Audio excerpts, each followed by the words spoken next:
Mark? One more on the president's speech last night. He said there is no economic metric by which we are not better off. Now, does he include the national debt in that?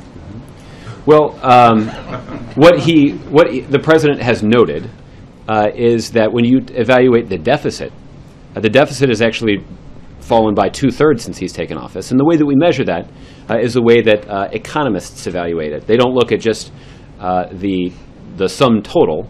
What they do is they evaluate the deficit as a percentage of the economy.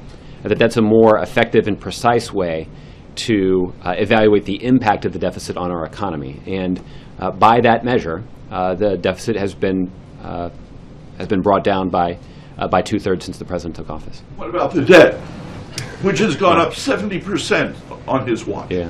Well, I don't know what the measure is of the debt as it relates to when you measure it as a percentage of the economy.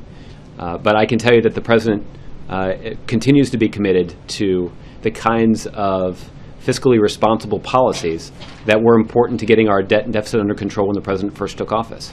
And that includes, as somebody mentioned a little earlier, raising taxes on those at the top so that we can offer some tax cuts to the middle class. That by closing loopholes and making our tax code a little bit more fair, we can also make it a little easier for middle class families to make their ends meet.